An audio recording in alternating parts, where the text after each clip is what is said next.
Uniform બહેનો બધા ભાવ છે. ચલો પ્રાર્થના સ્વાગત ઉભા થઈ જાઓ. સ્વાગત ગીત શરૂ કરો. સ્વાગત ગીત આવો.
મોટા મંદિર લીમડી ત્યાંથી ખાસ પધાર્યા છે. તો આપણે મુંબઈ થી ને સુરત થી બધા અલગ અલગ મહેમાનો આપણે ત્યાં છે. આપણા મોટા ભાગ્ય કહેવાય કે આટલા બધા મહાનુભાવો આપણે ત્યાં અત્યારે ઉપસ્થિત છે.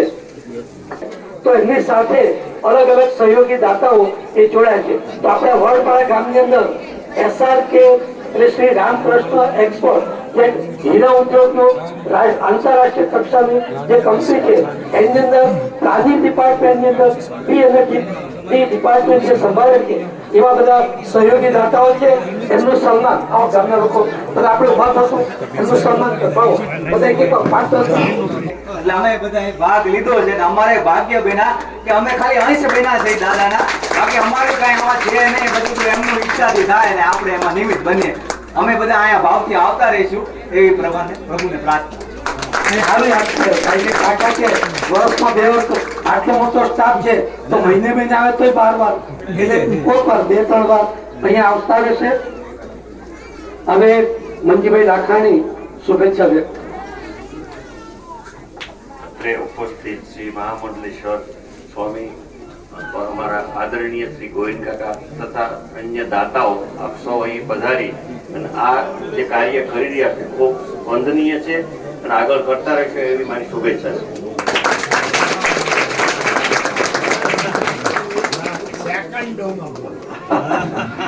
માઇક્રો સેકન્ડ હવે ગોવિંદ કાકા શુભેચ્છા પાઠવશે. રામચંદ્ર ભગવાન હનુમાનજી મહારાજ જય સિયારામ. બહુ સરસ. આજે વડપાડા ગામમાં હનુમાનજી મહારાજ પધાર્યા છે. હનુમાનજી મહારાજ નું તમે બધાએ ભેગા મળીને ઘર બનાવી દીધું છે. એટલે હનુમાનજી મહારાજ પણ આપણા સૌ ઉપર ભગવાન એટલી કૃપા કરશે કે એનું જેટલું સરસ આરસનું ઘર બનાવી દીધું એવું તમારા આખા ગામમાં બધાના ઘર બનાવી દેશે એવી ભગવાનને પ્રાર્થના.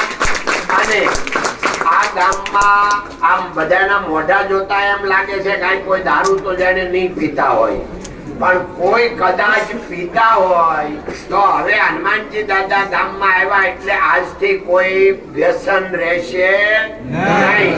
અને બેનો ખાસ, જો ભાઈ ન માને ને દારૂ પીને આવતા હોય તો એને એમ જ કહેવાનું કે તમે હનુમાનજી દાદાની મર્યાદા તો રાખો.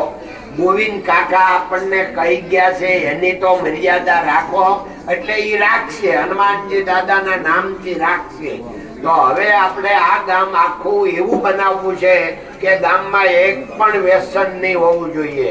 ખૂબ આનંદ. અને આપણે ત્યાં પૂજ્ય બાપુ ભારત લેવલના છે એ પધાર્યા છે. તો આપણા ગામમાં હનુમાનજી આવ્યા એટલે બાપુ આવ્યા, એટલે સોનામાં સુગંધ ભળી છે. આ બધા મિત્રો અને આમાં જે આ મંદિર બનાવ્યું છે સહયોગી દાતા એવા આપણા જે બધા યંગસ્ટર એને એકવાર ખાસ તાલીથી બધા બિરદાવો. અને આ બધા યંગસ્ટરને મારી સલાહ સૂચન છે કે ભગવાન આ ગામનું નામ તમે વડપાડા કોઈ જે સાંભળ્યું તું નહીં તો તમારા ભાગમાં આ ગામ આવ્યું છે.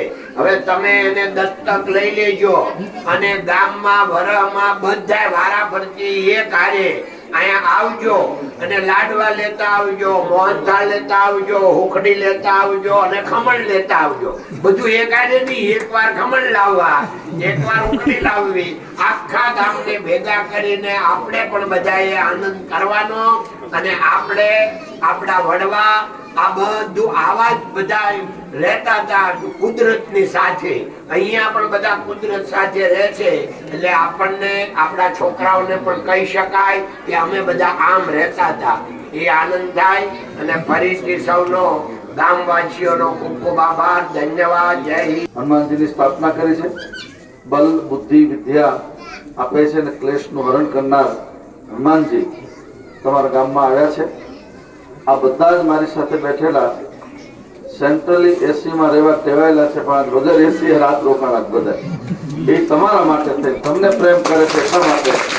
એને સાચા માણસની ઓળખ રહે છે, પોતાના સુખનો ત્યાગ નાના માણસો માટે, મધ્યમ વર્ગના માણસો માટે કરે. અને તમને બધાને મારી વિનંતી ગોવિંદ કાકાએ કરી એમ, ગોવિંદ કાકા તો આપણા આખા ગુજરાતના વિષ્ણુ પિતામાં છે, બધાને માર્ગદર્શન આપે. પણ એને એક વેદના જે તમારી પાસે રજૂ કરી એ બહેનોને વિનંતી તમે અમલમાં મુકાવજો. તમારા પતિ, તમારા ભાઈ, તમારા દીકરા કોઈ પણ ખરાબ વ્યસનમાં હોય તો ગોવિંદ કાકાને રાજી કરવા માટે, સંતોને રાજી કરવા માટે કોઈ ઉપકરણ દુનિયામાં કોઈ પાસે નથી. એક જ ઉપકરણ છે કે નિર્વ્યસની જીવન જીવશું તો કાકા બહુ રાજી થશે અને હનુમાનજી મહારાજ વધારે રાજી થશે અને તમારા બધાની બધી ઈચ્છા પૂરી કરશે. એવા ભાવ સાથે બધાને જય સિયારામ.